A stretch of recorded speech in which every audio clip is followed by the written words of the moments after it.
What is up, people? Ouch. I just hit my I hit my hand. Okay. Welcome to another Between Gamers discussion in which we are going to discuss the Nindies showcase that happened today at 12 noon Eastern Standard Time.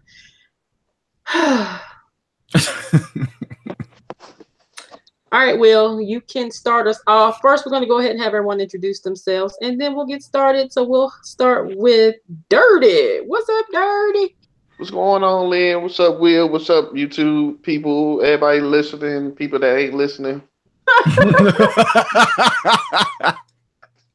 We about to get to this quick podcast. Oh shit, my package here. Oh, package. What you order? Nothing. It's just a record. That's all. Oh, cool. He ordered pornography. Right. Probably. That's what y'all men do. He's so excited. I know. Next, we have Will from the Wheel of Gaming. What up, Will? What up, Dirty? Though he probably can't hear me. And what up, Lynn? How are you guys doing? And everybody out there on the internet that is watching live or is going to watch later, thank you guys. Oh my God, Dre. By the grace of God, Dre just came here on time too. Damn. What's up, Dre? Hey, what's going on? I was worried you was not gonna make it, dude. Did you watch the Nindies? What happened? Watching what? The Nintendo Indies event that they had Today. They had an event? Oh, yeah, boy. they had like a short showcase. I tried voxering you earlier about it, but yeah, you never responded. No, that sounds local. Oh, that's what I figured. See, I told you he was asleep and he woke up. No, it happened at noon. Yeah. Today. All right, go ahead, Will. You can go ahead and get started. Okay, so the first game that they revealed was called Mark of the Ninja Remastered, which is slated to be released in fall of 2018. They didn't show any gameplay. Oh, I saw a video earlier about that. I was wondering what the hell that was. Shout out to EJ Johnson. EJ said the Smallies, LOL. True. Like I was hoping EJ for big Johnson, things. isn't that Magic Johnson's son? That's Magic Johnson's son, ain't it? Great. No. EJ Johnson. That's Magic Johnson's son. Do you know there's more than one son. EJ Johnson out there in the world? I know, but it's just whenever I hear that name, I think of Magic Johnson. Sorry. Cherry Man Gaming in the house as well. What's up, Cherry Man? What up, Cherry Man? Cherry Man. Okay, so go ahead, Will. So there was Mark of the Ninja Remastered fall 2008 release, but no gameplay. So I really don't know about it. Then there was Fantasy Strike, which is this 2D fighter game, which you can do like where like each character has like specializes in a particular trait. Like one's really good at painting, one's a gambler, one's I don't know, good at slowing down time and stuff like that. And that's slated for a summer 2018 release. After that, they announced Just Shapes and Beats, which is like a rhythm game which you can play with your friends and co-op and stuff. So this is not couch co-op, right? As far as I know, it is couch co-op. They need to stop that. They need to allow actual online gameplay, not no stupid couch co-op. People don't do that anymore.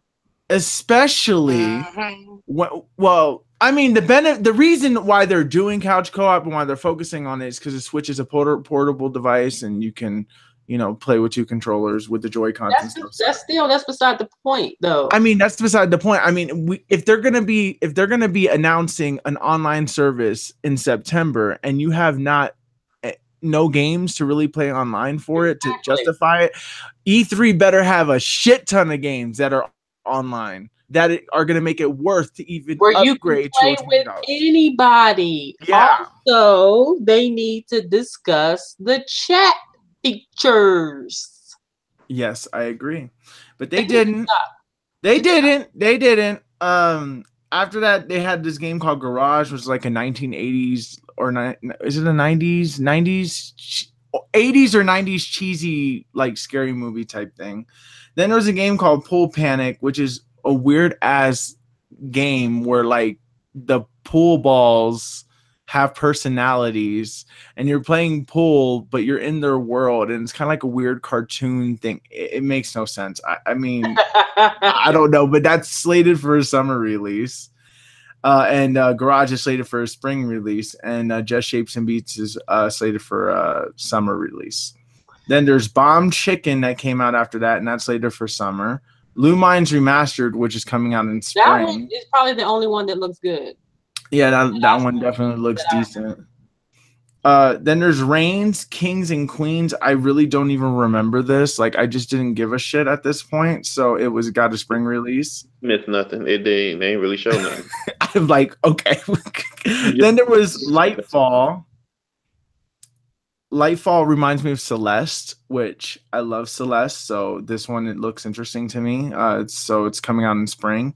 Then there's West of Loathing, which is that like stick figure game, you know, like in the Wild West, and it's exclusive to the Switch, coming out in spring. Then there's some game called Puda or Puda, where you're basically playing as a rock and some sort of stuffed animal creature. I don't know what the hell, but it's coming out in spring. The Messenger, this one actually looks exciting to me because it reminds me of the old like Ninja Gaiden games. So it's The Messenger, and that's coming out in the summer. Then there's a game called Bad North, which I don't remember this at all. So this is summer. And then the Banner Saga 3, which also comes with a +1 and 2. Banner Saga 3 is coming out in the summer. Yeah, but how many times can you actually play that game? I'm tired of it, actually. It's been everywhere. I never even played it. Okay. I never played it. So I mean, for me, I'm not getting this. It's not my cup of tea, but yeah, so that's pretty much all that they showcased. They literally went through 14 games in total. It was really incredibly lackluster, especially compared to last year. A lot of people were hoping that they were going to reveal like Shovel Knight, like that they were going to announce the Shovel Knight, you know, King expansion. King Knight expansion. They were hoping maybe another amiibo. They were hoping for a lot of people were hoping for a lot of things. A lot of people were hoping that Shovel Knight or Yooka-Laylee were going to be revealed for the new Smash game. I'm like, I wasn't expecting anything like that from this kind of event, but I was hoping that Guacamelee 2 was going to be coming to the Switch. That didn't happen. I was hoping there was like a couple of like indie games that I was really disappointed that they didn't reveal. And I'm just like, okay. Well, EJ said it's better playing with friends is better than playing with randoms, though. I agree, but still, we're all in different states. So we can't just sit on the couch together and play games. I agree, it is better to play with friends, EJ, but they need to take into account that, you know, a lot of times you have friends that y'all don't live in the same state or the same city. So they need to come on with the actual online multiplayer, not couch co-op. So what's your overall thoughts of the Nindies? When I watched it, I was like, Okay, that one looks nice. Okay, that one looks nice. I'm like, okay, a chicken is pooping bombs. All right, whatever. And then after that, I'm like, okay, that's it. Like, that's it. I'm like, okay, I could have waited on this one. So it was just blah to me. So, Dirty, what's your thoughts? I seen, I think it was maybe about 3 games I seen that I was kind of interested in. Like the first one was that fighting game. The second one was it was another ninja game, not the first one because they didn't actually show any gameplay of the first one. It's supposed to be a remaster of some game. But the ninja was you play in 16-bit, but then the 16-bit turns into the 8-bit turns into 16-bit, and that looked kind of cool. There was another game too. I can't remember what it was. I think the game we were talking about was The Messenger, the ninja game. Yeah, that was the one that turned from 8-bit to 16-bit while you playing.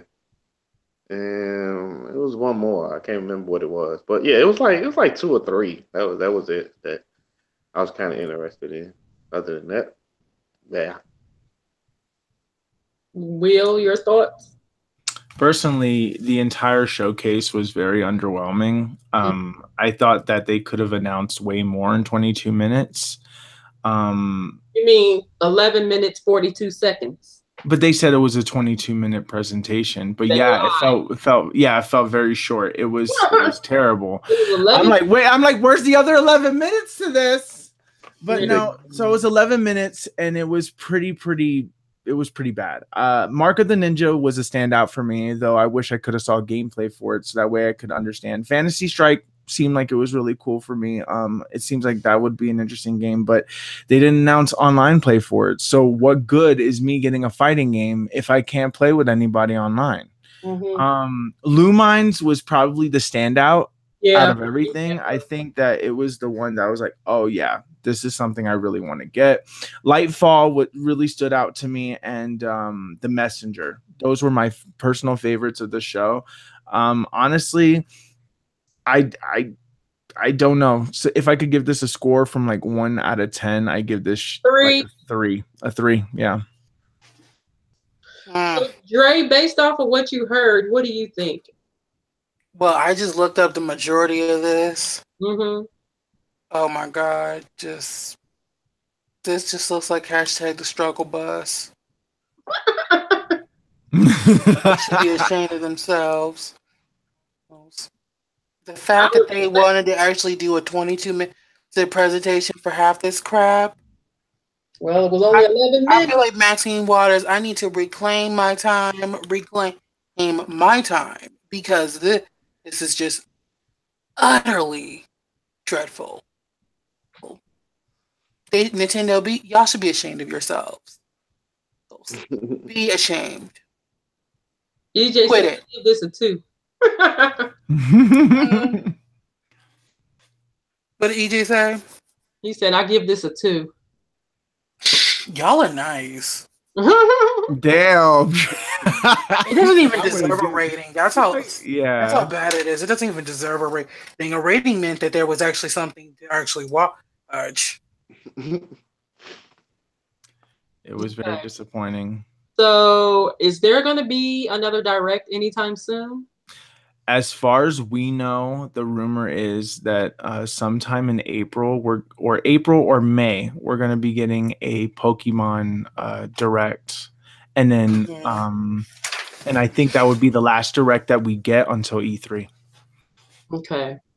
Mm-hmm. As far as I know, we may get like another Nindies showcase maybe at some point at that time where it's going to discuss all the summer releases, like the release dates for all these summer games that were released, plus more summer ones that they're going to be announcing. So, yeah. All right. So, final thoughts. This was a really short video. Yeah. My final thoughts, honestly, was that this was it was incredibly disappointing. I felt like if they would have done something like if there was like an indie character that was coming to Smash that would have like blew this the hell up and been like, oh, best showcase in ever. But since they didn't, and this was a completely separate event, I didn't come into this like expecting like the best of the best. I did not expect that at all. I honestly expected to just to be like, oh, maybe there'll be like one or a few games. And honestly, it did meet those expectations. It gave me a few games that I'm interested in, but not enough to be like, I'm excited about it, So honestly, that's all I have to say about it. Okay. Dirty? It was all right. I mean, from what they showed, I didn't really care too much for a lot of the stuff they showed, but like I said, it was only like maybe 2 or 3 that I actually seen that I would probably, would buy. Mm-hmm. But other than that, I mean, nah, it was okay Direct. I mean, nothing special. I wasn't looking for anything special. I don't even get my hopes up high when it's a direct. I just sit back and watch and see what's gonna happen. I don't try to speculate that Nintendo's about to announce something for the Switch or upgrades. None of that. I just go in and sit down and listen, and then my ass up because you never know with Nintendo. So I don't get my hopes up high when it comes to these directs. I just sit down and listen. And if it make me happy, I'm happy. If not, I will. Dre?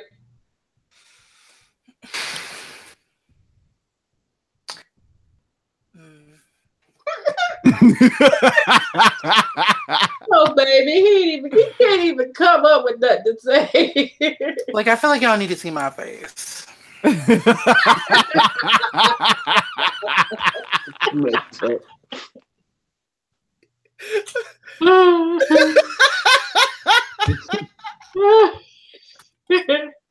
Child.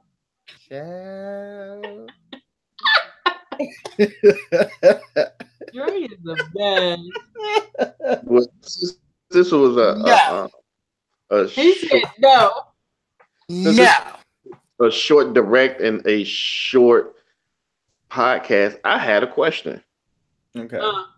I want to know what you guys think of this rumor of Nintendo redoing the Switch with, they talk about 8 gigs of RAM and other stuff put in there, smaller. Can you actually make the Switch smaller than what it is? And I want it smaller than what it is.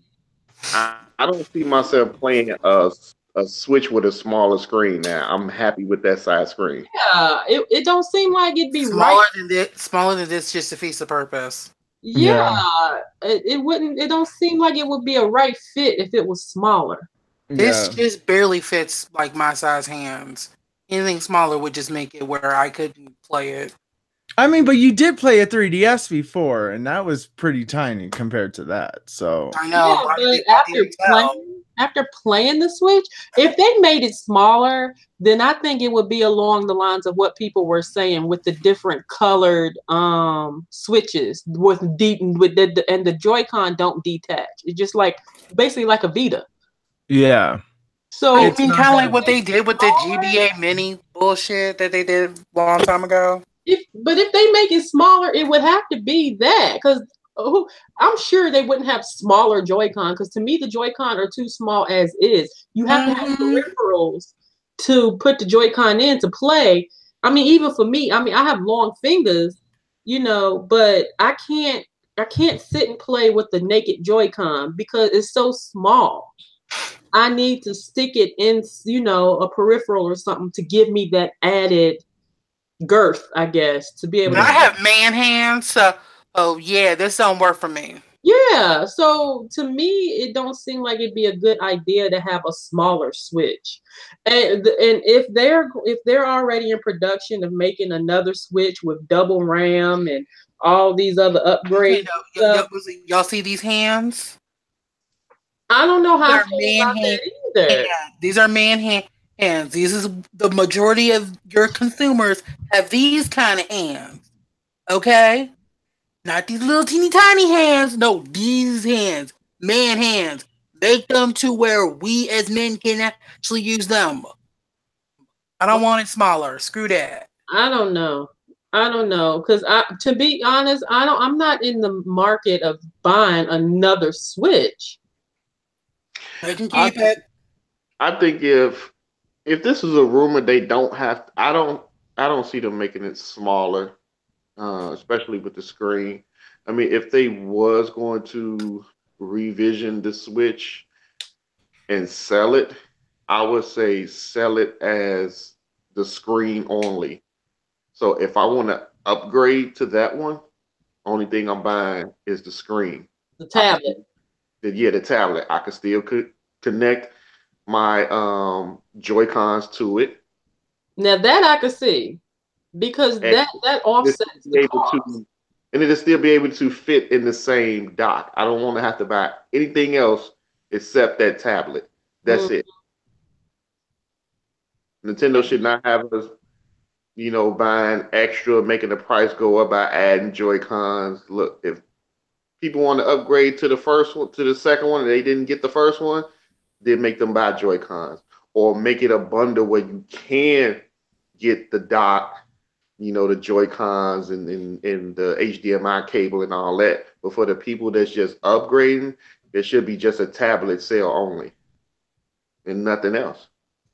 Or give the option for those who don't have an actual Switch, then give them an option to purchase it as we did the regular Switch with the dock and the HDMI cable and everything. It should be both ways. So the people that have the Switch that want to upgrade, the only thing they would have to do is just upgrade the tablet if they want. If they want to go out and buy the full thing again for $300, then so be it. But just the screen itself, I would say no more than about $150. That's it. Mm-hmm. Will? Personally, I don't think the rumor is true. Reason why I think it's not true is because Nintendo doesn't have cloud saving, and how are they going to expect fans that already own a Switch to, you know, upgrade? Like let's say that you want the double memory in there, and you want the stronger Switch because they'll be able to play more powerful games at a higher frame rate, and you know, and certain games look better on it. Let's say that that's the case. If they don't have cloud saving, then what's the point? Like, then we just got shafted. So I just don't see this being a thing. And even if they did make it smaller, why would they make it smaller? I think that it's cool. Like, they'll have like maybe like according to a rumor that I heard, I think it may be the same rumor as yours, but they were going to make it smaller and no detachable Joy-Cons, and that it was supposed to be like a kid-friendly version. They weren't going to change anything about it internally, but the Joy-Cons would stay attached that way, that when kids play it, they don't lose the Joy-Cons at all. It's the system together. And that we have different colors, so that would be enticing for other people who are collectors to purchase more systems because they're different colors. Exactly. I feel like it's still too early for them to even be creating this right now. I think that if they're going to be releasing like a more powerful Switch, they got to at least give the Switch at least 3 to 4 years before they can do something like that. Because if they do it too early in the game, like right now, I mean, sure, a lot of people, a lot of first-time buyers are going to be freaking pissed because of the fact that I'm like, oh, so I got this inferior version and you're selling this one that's cheaper, but it's double the power of mine and has a better battery life and everything, you know, like, that's upsetting. The only thing I can see them actually re-releasing the Switch is making it exactly the way it is, maybe changing the design slightly, but also making it so that it has a better battery life. That's the only thing I can see them doing, and I don't think they're gonna do that, because I don't see Nintendo. I see Nintendo potentially making a smaller Switch, but at the end of the day, I just don't think that it's gonna happen anytime soon. E3 will probably be it. E3 probably no. They'll show it in a direct. They wouldn't show it at E3. But to me, they've got more things to worry about than another system. They still have things kinks they need to work out with this system. Exactly. Like I said, this system could be a force to be reckoned with. They just need to get it together. Supposedly, it's about to outsell the Xbox in just like 7 months from now. Okay, but they still need to get it together. They still need to get it together, but for the fact that Switch comes in out of nowhere and beats a console that's been out for what, like since 2014? It's Nintendo, Will. Nintendo. I know it's Nintendo. Nintendo blows up and stuff, and it's just. Are you talking about regular Xbox One? No, I think just Xbox in general. The entire family combined. Are you talking about like? I thought you were talking about like Xbox One. Like Xbox One, like the latest one. Yeah, now. Oh yeah. Xbox One X. Yeah, it's gonna exceed all of the Xboxes that came out. Like you're talking about Xbox One or Xbox One? All of them. Xbox. All of them. Xbox One, Xbox One S Slim, and Xbox it's One about to outsell what Xbox did this entire generation. Yes, exactly. That's amazing. That's how Damn, Microsoft, y'all suck. They estimate that it's gonna beat Xbox, but I don't know how. I don't know if they're gonna be able to do it. Only this E3 will be that. What? Also, just one quick correction: 2013, not 14. Oh, 2013, even worse. And the thing is, I remember you when you got them. Yeah. Then there was whatchamacallit? There was what the fuck? There was what was that? There's Smash Brothers coming out, a potential Pokemon. Like this E3 could solidify the fact that Nintendo will go over Xbox so quick. So quick. Because if Metroid Prime 4, Bayonetta 3, Pokemon Switch, Smash Brothers, and if those four, if a new Fire Emblem game, Animal Crossing, and whatever new IP that what's his name is working on. I think that may be Pikmin that he's working on, Pikmin 4. So those 7 games, from what I understand, Shigeru Miyamoto, you mean? No, Retro Studios. Oh, Retro Studios. Okay, Bandai Namco supposedly working. Yeah, so it's a new IP from them, from Retro Studios. So let's say that that's a new Donkey Kong game, okay, or something like that. Or wait, no, it could be F-Zero. Oh shit, it could actually be F-Zero. I didn't even think about that. Oh, okay.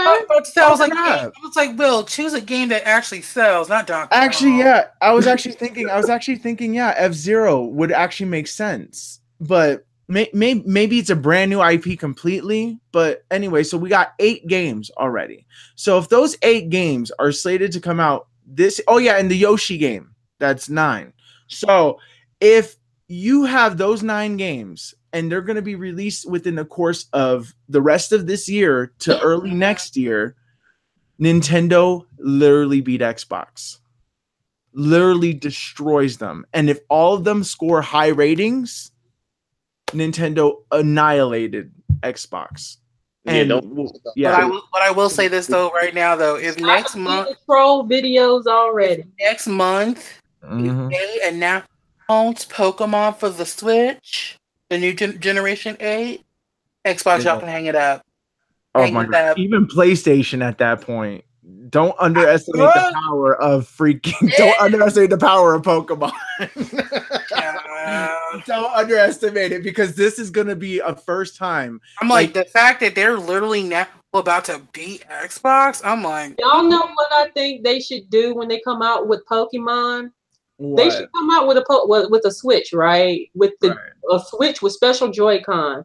The Joy-Con should have like little Pokemon just monogrammed on the whole front, side, back of the Joy-Cons. They should just have a multitude. They should just have, I think what they're going to do, if anything, if they're going to make a Joy-Con, you know, Dre, how they have 2 Pokemon games every generation. I think what they're going to do with the special Joy-Cons like that, you know how they always like come with like a bundle if the game is big enough, like Mario Odyssey or, you know, Zelda. Since this is going to be big, I bet you the Joy-Cons are going to be the 2 legendaries. Oh, that was cool. That's what I think it's going to be. That they're going to have legendary on the left side and the legendary on the right. But have the colors match. But also, there was one part of that rumor that I forgot to tell y'all, and you just reminded me of that. They're saying that apparently now Pokemon's getting to a point where they're just going to put it all on one particular system. You don't have to choose anymore. And if they do that, I will say thank you to God, because I hate having to pay $80 because for the same game twice just because one has it. Because think about it. There's no way that because think about it. Pokemon has always been about only at best $40. They can't justify doing 2 games anymore. There's no way. Nobody is going to pay now $120 for 2 games. Nobody is going to do it. Like a lot of people, I know a lot of people even in the community who are like, I'll just choose either or, because $120, that's a lot. I mean, 1 game is already almost the price of 2 on the old system. Why am I going to pay now $120 for 2 games? I said, I don't blame you. How would you feel? Nobody has money like that. Wait a minute. Chariot Man said, just came back from watching the Indie Direct. Only 2 games I'm interested in, Fantasy Strike and The Messenger. That game reminds me of Ninja Gaiden. EJ Exactly. said it should be one damn Pokemon game. EJ, I wholeheartedly agree with you 110%. Mm-hmm. Because a lot of people have been saying that, they're tired. It's a tiring formula to have to choose between which game you want to pick or then having to buy both. Yeah, sun, moon, red, gold. I'm sorry, but like $120. I'm like, no way is nobody is gonna pay that much. And nobody can say, oh well maybe they'll keep it at 40. No, baby. No, baby. No. This is Pokemon. They're gonna sell it at full price. Hate to tell you. Yeah, if it's on a home console, it's gonna be home console price. Oh yeah, no. Yeah. Like I said, no, this is gonna be full price, baby. I hate to tell you. So Pokemon, if y'all make us have to pay 120, y'all, like I said, yeah, I might just be having to choose either or because I'm not doing 120. That's too much money. It is. It's way too much money. I mean, it's like, I told him, I said, I did good just to be able to shuck out 80, Yeah. I just think that that's a little bit too much for me. Like, It is. How would you feel though that they do keep it one game, right? That they do keep it one game. But they'll offset it with DLC. No, not really DLC, but I'm just saying that, like, okay, depending on where you live in the world determines the Pokemon you get. Like, was it? You mean but like how they did with the pattern? Like, yeah, kind of like the Pavilion pattern, but except that, like, okay, like certain generations have Pokemon on this end, like, like, okay, if you want Kangaskhan, you got to trade with somebody from Australia. Or if you want if you want a Farfetch, you got to trade from somebody from. They better get that online together. They better agreed. Because I'm sorry, but that paid online. Look, I'm still not okay with paid online. I'm sorry, I'm just not. So. Well, we still haven't seen a reason to pay for online because they don't have anything to offer. Exactly. I mean, like what? Other than the same shit we've been seeing. Exactly. Like there hasn't been anything that I'm just like like they haven't. But I think that at E3, if they fail to miss the mark there, they can hang it up because they're done. They're legitimately done. They're legitimately done. Like it's gonna be dead on arrival. They might as well extend it until they give us a reason, because what they're showing us. But what they already can do, it doesn't do anything. Really need to do at this point. I'm just like, you know what? Look, if y'all can't really get it right, and if it's just a little bit too much, don't make us pay for it. Just keep it free. Hey, be the odd one out. Okay? Don't make us pay for online. And people are saying, but it's only $20. I said, you say that point. Let me say this right now. You said that $20 going. Let me say that right now, though. You said, hey, $20 now. You take like I said, the old saying goes, you give them an inch, they take a mile. So, like I said, I'm like, no, because for instance, with Xbox, when they started it, it wasn't $60. It was, like I said, it was maybe like 30 or 40. And look how much it is now. And then PlayStation basically followed suit. And I'm just sitting here like, no. Never pay for online anyway. I agree because we already paying for online with our internet service providers. Right? I'm like, I already pay an internet bill. Now I got to pay. And I'm like, now we're going to pay 2 more internet bills? Was it with our console and now it's handheld? You might as well say 3 if you're doing PlayStation, Xbox, and Switch. I just think that's ridiculous. Like, I'm sorry. Now, I don't know who the fuck is overworking at these game y'all charging us just to be able to play with our friends online, and I'm sorry. I will literally be at a point where I'm like, look, y'all get too bad with this shit. I will say, fuck all y'all fuck your consoles. I'm staying on PC. I'm sorry. It's too much. There is free. Fuck your consoles. Plus, you could get cheap games. I need to save up so I can get me a PC. Yeah. Plus, people can at least, do some hacking and illegal downloading. So, hey. Stop it. We do not condone this. Though we secretly do. Chariot Man said that online better be on point for the Switch. Chariot, we still don't know what it's going to be used for. What bothers me is that I just want to know that Smash will be better than what it was on Wii U. That online better. It better have where when Nintendo announced online, it better come with, the chat, in-game chat, party, and every game after that should be online. Games should be online. These third-party games we get should be online. We should be playing with other people now.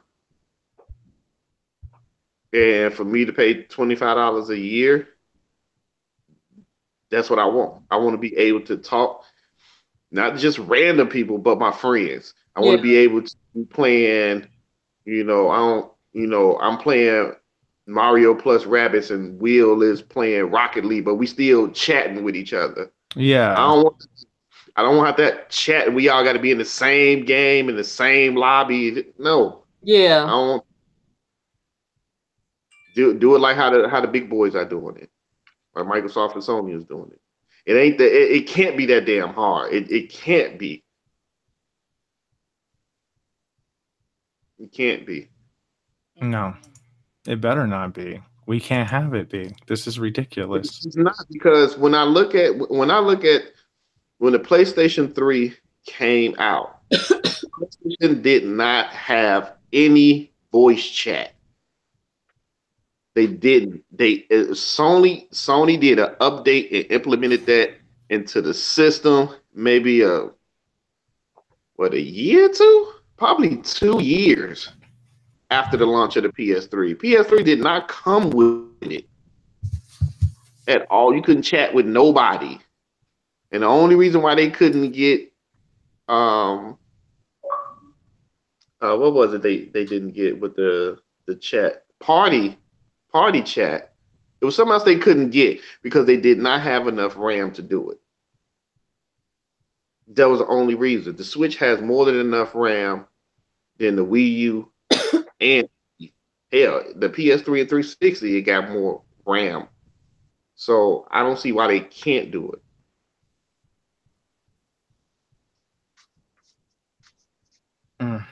You mean it has more than? Yeah, the Switch has more RAM than the previous systems.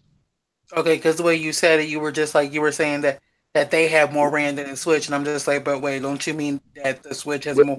Switch has more RAM. Sorry, I'm being punctual. Forgive me. So they can do it. I just don't know why they won't do it. I know Nintendo is a family console or whatever, but you have third-party games that people need. I don't know. I just think that they're too busy working about the kid aspect of it, because some people, I don't know, I know some parents would deter their children from playing those particular consoles because they can talk to other people online, and that does make some parents very weird about that. Switch has built-in parental controls, and they work damn well, so they can implement the parental controls if they don't want their kids talking to people online. Let it be our choice. Don't make it. That's what it should be. I don't know what they doing over there in Japan. I don't know what they doing over there in the UK. But ain't no kids playing on the Switch. Ain't too many kids playing the Switch. It's more adults. Maybe over there in Japan you got kids playing it or something. But come on, man. I hear more kids on the Xbox than I hear anywhere else. Kids jumping into party chats and party rooms and stuff. Talking about how they said to kick your ass in this game. Like, really? Like, let nigga go sit down somewhere. And this is what I want my Switch to do. I want it to do what the other ones do. You know what I'm saying? I want to be able to talk to my friends, or if I, want to talk to somebody in Call of Duty, I should be able to. The kid shouldn't be in there. He shouldn't be in grown folks' business. He shouldn't even be playing. His little ass should be in there doing his damn homework. That's what he should be doing. I don't need Nintendo to hold my hand. You know what I'm saying? Just let me speak to whoever, friends, strangers, and call it a day, man. And stop all this. It's shit going on 2019. Mm-hmm.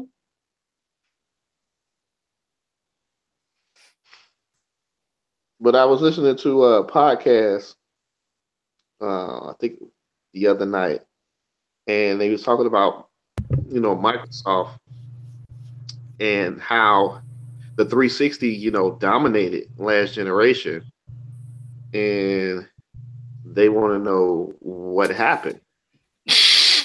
And I want to say, it goes with every company. Every company cannot stay on top forever. I don't care if it's your favorite or you hate the company. Nobody stays on top forever when you have competition. Exactly. Somebody's going to outthink or outdo the next company. And when you got three companies out here competing for money, somebody's going to come out on top. And it just so happened it was last year was Microsoft. Even though they had a big failure rate, it was Microsoft. Now it's Sony. They trying to figure out why Sony is number one. And why is it selling like it's selling? Well, Sony doing something right. You looked at what Microsoft did last generation, and they just picked up on it. That's all they did. Nintendo was on top at one point. Now look where they at. They got to scramble back to climb up the ladder. It's just when you have competition, that's just what happens. Dude trying to figure out, like, man, what happened with Microsoft? They was on top last generation. They should be on top. No. You got competition here. Just because I brought a 360 don't mean I would have brought an Xbox One. But I don't know. These guys don't. They believe Microsoft should be on top still. Hell, did that mean Nintendo should still be on top from the 80s? Yeah. Mm-hmm. After all, now you're playing with power.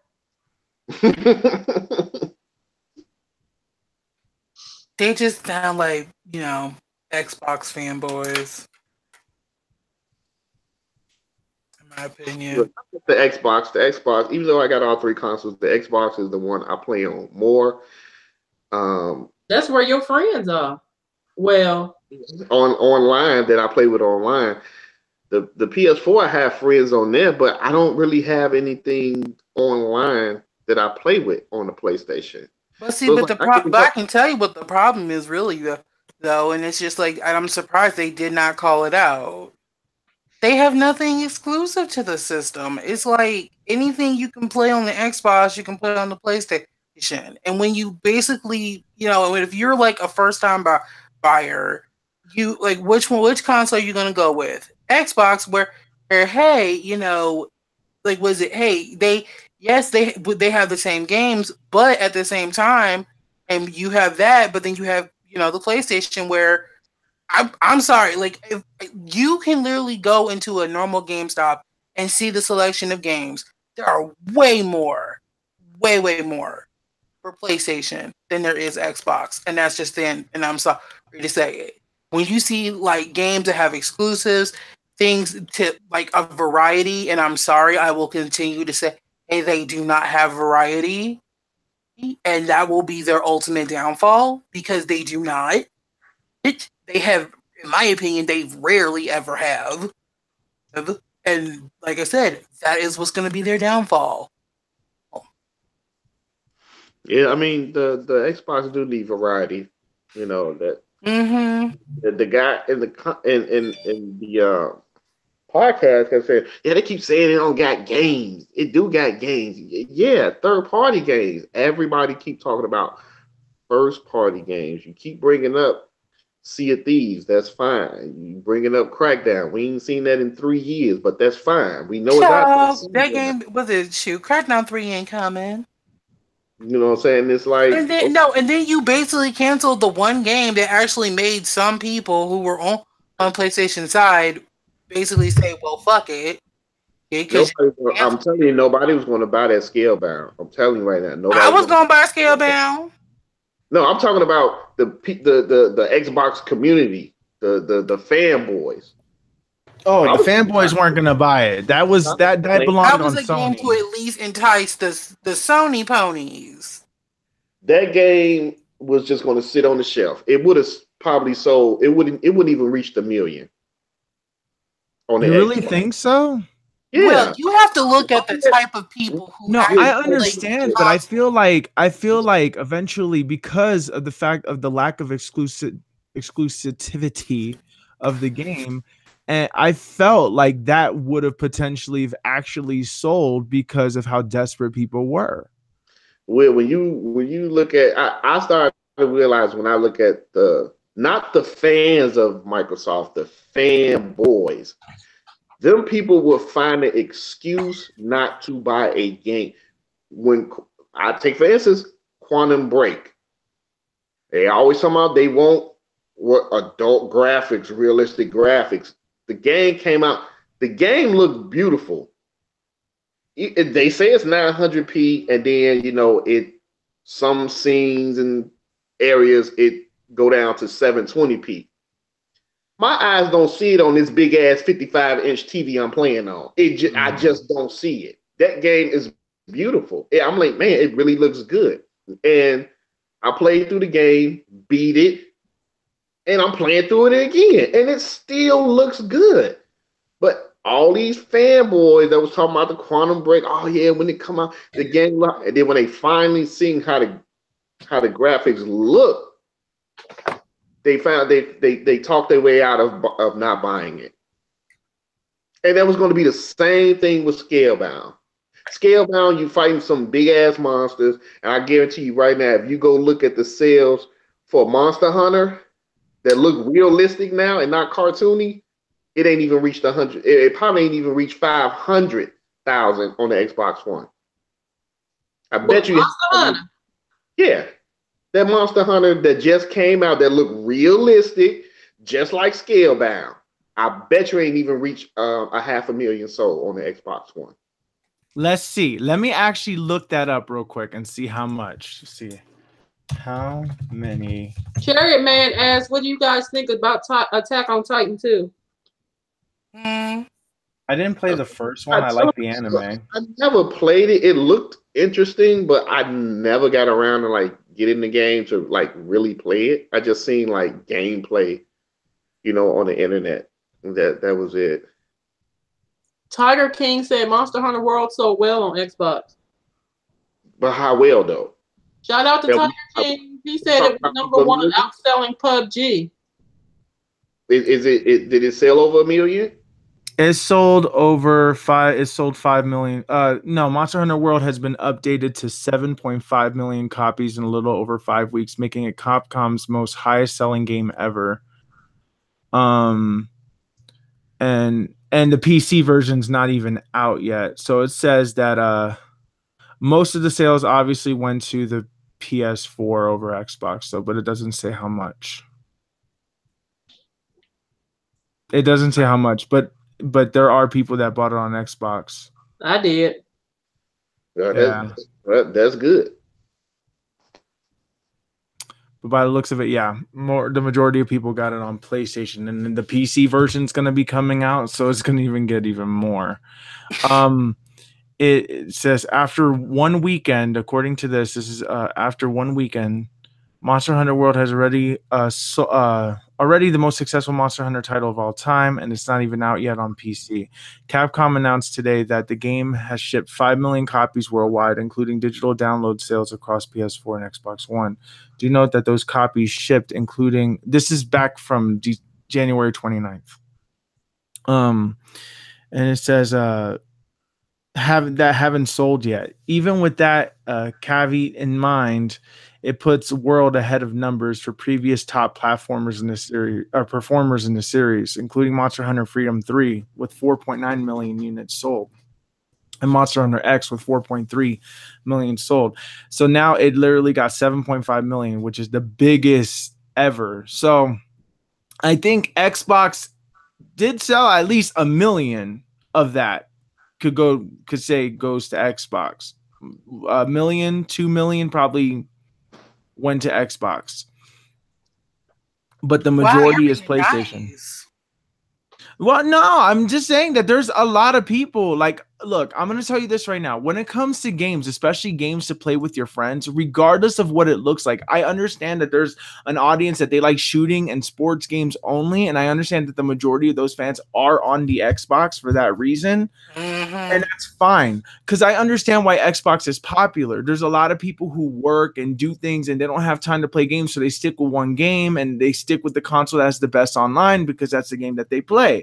So it works for them. You know, Xbox is great for those people and they want the best graphics in 4K. So therefore, my Xbox is the market for that. They don't care about the exclusives. They're not into the whole fantasy stuff. They want the realistic stuff. They want the racing. They want the simulators. They want the sports. They want all that stuff. And that's fine. Say something, but I'm not going to. No, I get it, but I'm just saying, like, over here, I would shade. Like, I would want to throw some shade, but I'm like, no, I'm not going to. For me as a gamer, I like fantasy. I like you said, like you said in the last stream podcast that we did.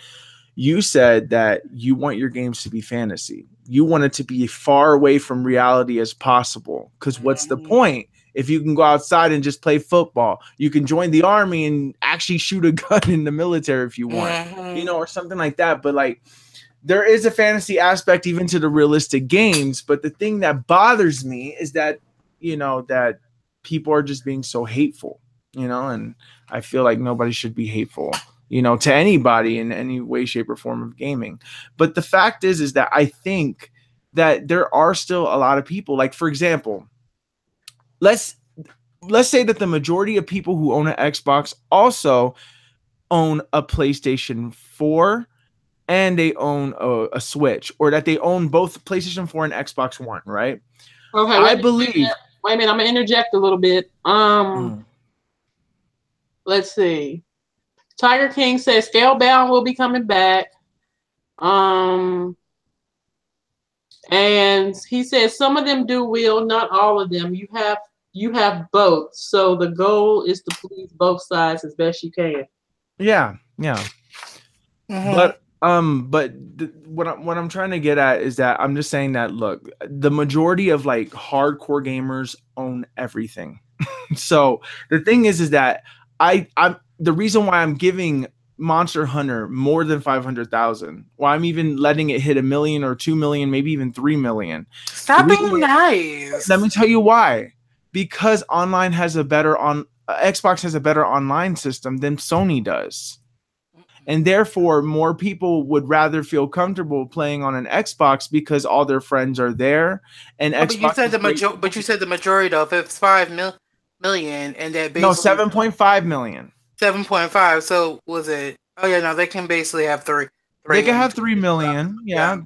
So I feel like the majority obviously went to Sony, but I feel like at the end of the day, because Sony marketed it as their game first, they just said it was coming on Xbox, but it was marketed for the PlayStation.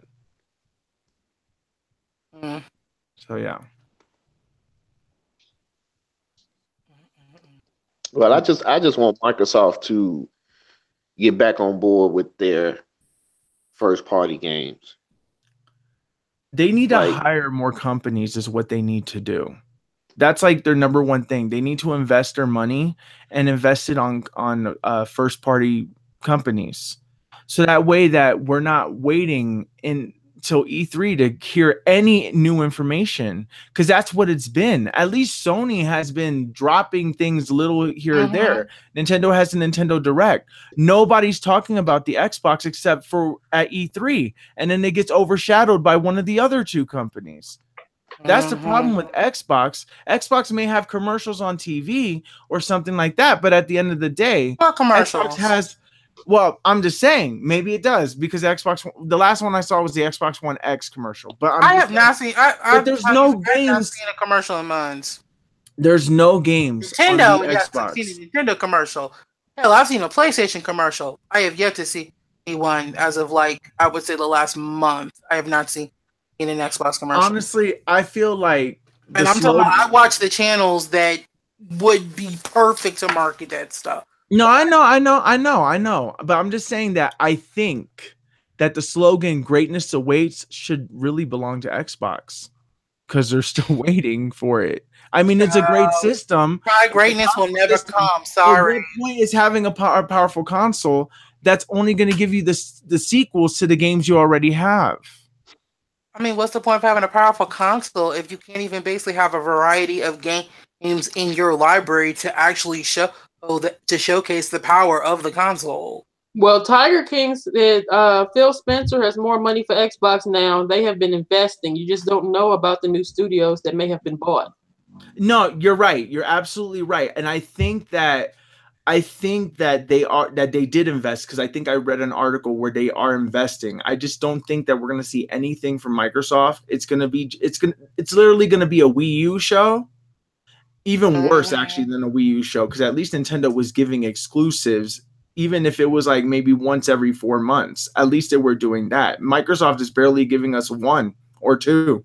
And the thing is that I hope that next generation they come out swinging and that they actually are decent. I don't mind Xbox. I don't mind Xbox at all. I don't think that they're a terrible company. They made terrible decisions, and their wording, I can't trust Xbox.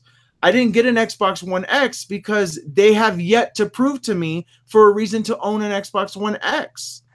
They already gave me, I already paid $500 for a console that I barely got gameplay for, and they want me to get another one, just a 4K version of nothing. I mean, don't get me wrong, and here's the thing, and I'll say it like this. Now, yes, I will give it to y'all. Yes, they have the better online, but I'm not going to sit here and invest that much amount of money into a console where there's just no variety, and I know that there's not going to be anything that I want to buy. Why am I going to do that? Where at least, hey, if Sony, listen, Sony can actually fix their online, if that's really like the major issue, hey, once they fix that, then why am I? What will be the point of me even sticking with Xbox at that point? What's the point of even me going?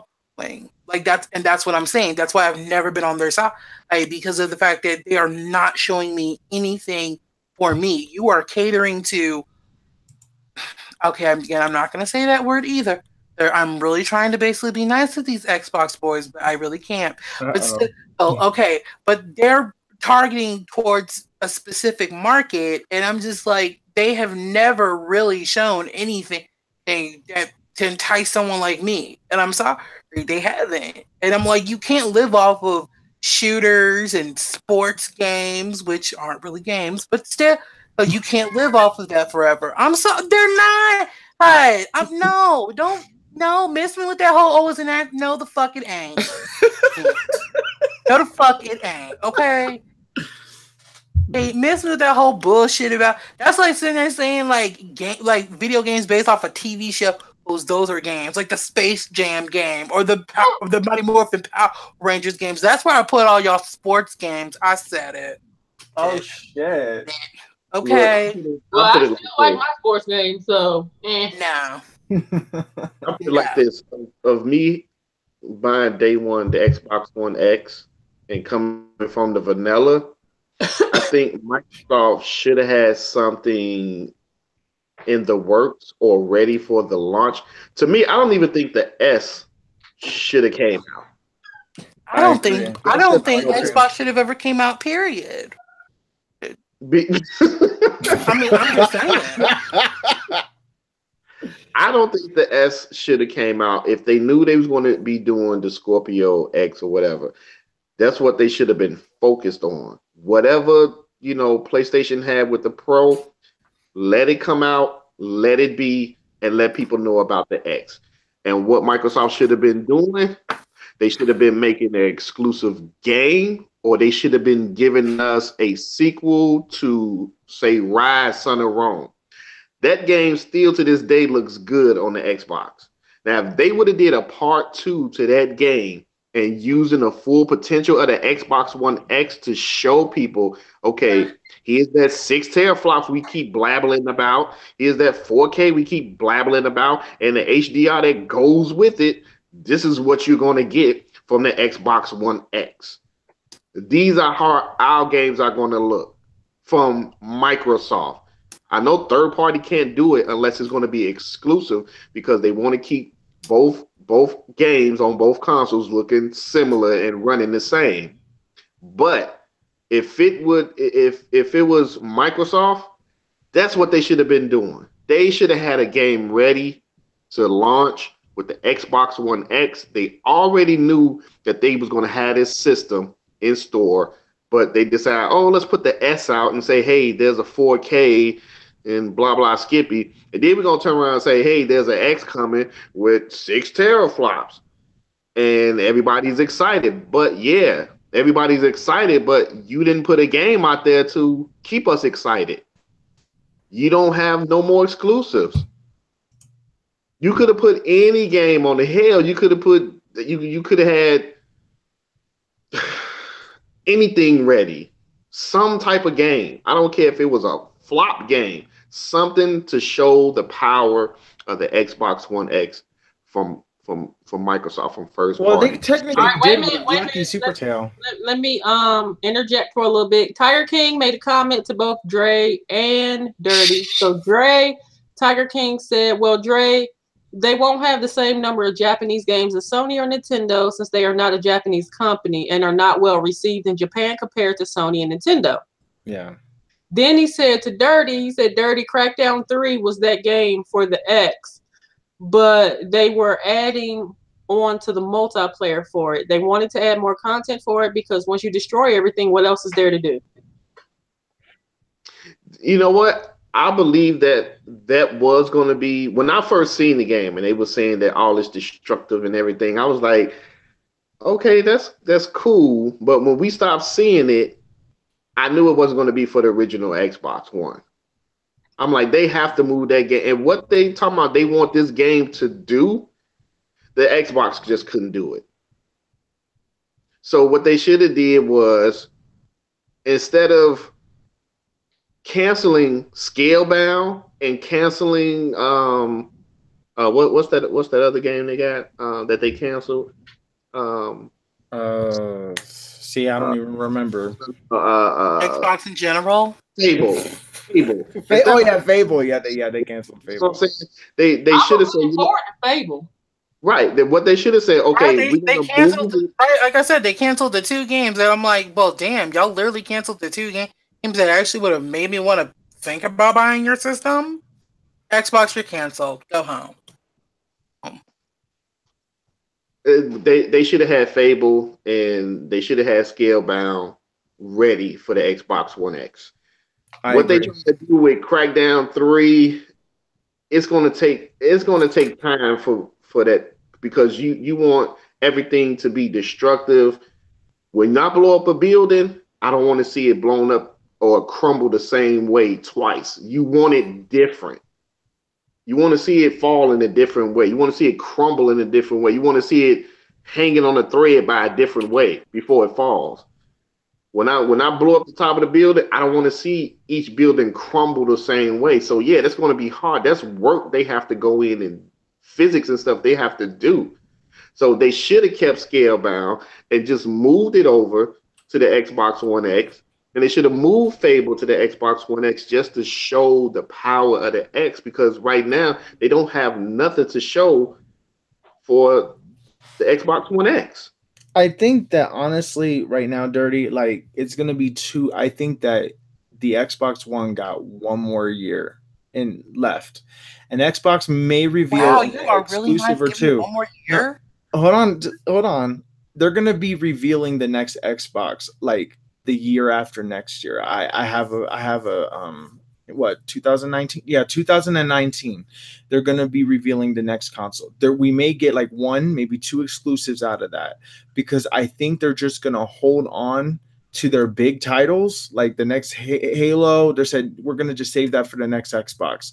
We're going to save that for the next Xbox, and these are going to be launch titles or launch window titles, and we're going to just space them out throughout the year. I think that's what Xbox is going to do. I feel like right now at this point, they failed with Xbox One. They failed. It's a Wii U at this point, and they're just struggling. They do have an online fan base. They do have dedicated people. They do have a lot of great third-party support. They have a lot of that stuff. But in order to really entice other people into their system, and I understand that the Japanese don't take well to their games or to their consoles because they don't support them, and that a lot of Japanese developers don't want to work with American developers. So I understand that as well. So I can understand why Americans don't want to work with the Japanese either. But the thing is that there has to be some sort of like ground, and I understand that the common ground is the third party support, you know. But I think that what they need to do, I feel like if they want to see, I'm not a business person, so I don't know what I'm saying, but I'm saying that I think that Game Pass is a very fantastic idea. I don't know how it's going to work. I don't know how companies are getting paid. I don't understand how all that works. I believe they are on the right track and they are onto something huge. And if they were to invest into that and make it better than Sony's PlayStation Now, because I never tried it, so I don't know how, like, you're allowed to download the full game and you play it without a hitch, right? Mm-hmm. So if that, as long as you have the pass, you can keep it. So as long as you have the pass, you can keep it with PlayStation and the achievements and the full game. Yeah, so you get the full game, you have access to it, and I feel like they are onto something with that pass. But I feel like eventually it's gonna get to a point where they're gonna start charging, like, because right now $9.99 a month, though it's fantastic, it's too cheap for them. It's going to work for a little bit to get people in there and to get people wondering. No, but that's what I was saying. Was it yesterday or the day before yesterday? I think it was the day before. But that's why I said that I think that literally it's going to only be for a certain window of time. I don't see them allowing you playing the latest games at any time, whenever, forever. I don't see it, because then you lose money throughout the whole time that you have the Game Pass, or until it's removed. But you see. But I feel if anything, they're gonna that's the word. No, but I think it's gonna be like Netflix. Like they're gonna. That's what I said. They're gonna take games away. They're gonna have it up for like maybe a certain amount of time, maybe like 3 months. Then they take the game away. And that's what I'm saying. Like that's how, and that's where the catch is gonna basically be. Because like I said, and I was telling Lynn this when she first explained to me the other day. I said it's gonna be like Netflix. No, y'all gonna be able to play the latest, but you only got like 3 months. But then here's where my problem comes into play. Hey, I'm like, okay, so 3 months, you're literally giving say like, okay, Scalebound, you say you have 3 months to play this and finish it. The majority of people can play a game in 3 months and finish it. So I'm like, where how are y'all getting money? I'm confused. Well, before y'all go into detail with that, couple of comments, and shout out to Work Birdie Gaming. What up, Birdie? Tiger King said also Dirty Epic Games bought the company that did the cloud destruction, so that mode for it has to be done for Crackdown 3. Birdie mentioned something about the Atari box. They said it's gonna be shit, so okay. Let's see, what else? Let's see. Tiger King said that something about games. Developing games is cheaper overseas than it is here in the United States. Yeah. Everything's cheaper in the United States. And so basically the European and Japanese video game developers are the best developers in the world. EJ. Well, no, but here's the thing, though. But that's mainly because of the fact that, like, okay, but the reason is why it's like it's cheaper though is because, like, hell, if you actually look at a lot of voice acting, I feel they keep a lot of the same people. See, they're not like us where we're trying to sit here and get like award-winning actors and all that shit to play in that shit. No, like that. Look, if a person over there in Japan, they are literally notorious for, let's just say, if someone's voice or someone's voice acting can fit a particular role, they'll give that person a chance to actually do the voice acting. Where we over here, oh no, baby, you gotta have the look. Well, we're trying to, like, this is what pissed me off about the whole thing. Diddy when we ain't. Yeah, like, for example, Sony Santa Monica Studios, which is an American company that works for Sony, is doing the new God of War. They had to completely change not only the voice actor, but the actor himself. They had to replace him entirely because he didn't meet the profile of this. He was too short. And at this point, I'm like, well, we have the technology where it doesn't matter what size or what you look like.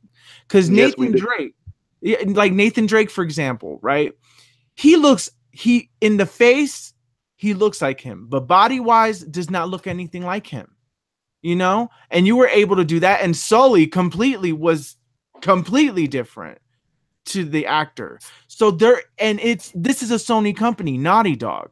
So I don't understand how. Okay, so wait a minute. So they're trying to so they were trying to basically get so they're trying to base the character of Kratos off of the voice actor who's playing them. Well, no, yeah, now they are. Yes, that's a little bit okay. First of all, that's too complicated, way too freaking complicated, and B, no, because if anything, that just basically makes shit worse, in my opinion.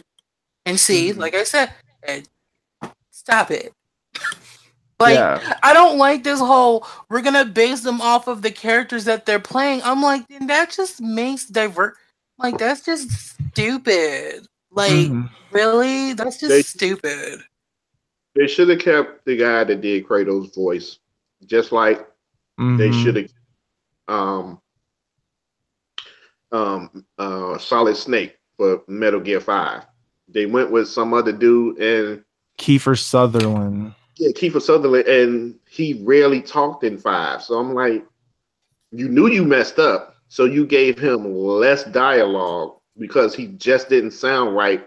That voice just didn't sound right coming out of Snake. Out of Snake, it just didn't. Like you should have same dude, but you're trying to give, like I said, Call of Duty.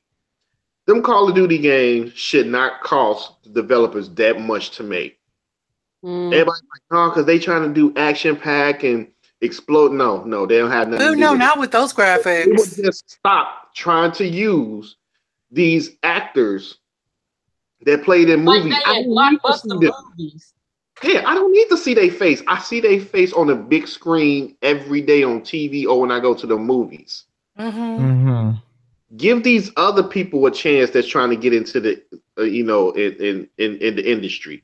Digitize their face. Use their voice. I don't need to hear Snoop Dogg in UFC 3. Yeah. You know what I'm saying? I'm like, come on, man. Shit, I got to see these. I hear his voice enough. It's not going to make me go and get this game just because I hear Snoop Dogg's voice in it. It's not. Maybe some people, they want to rush out and get it because they hear or they see Snoop is in the game, but not me. That's why other countries, that's why their games don't cost that much to make. Because they're not trying to because we're the only country that does that shit. We're the only ones.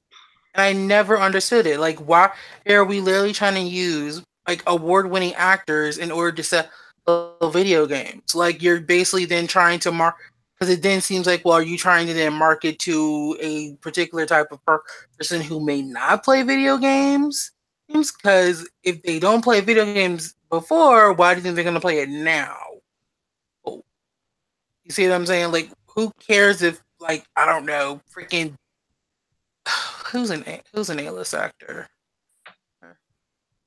Angela Bassett, wasn't she in something? Pretty much any person that's in the Marvel universe is an A. I'm just like, do you honestly think I give a fuck if Angela Bassett is in a game? No. Do you think I give a fuck if freaking if Channing Tatum is in a game?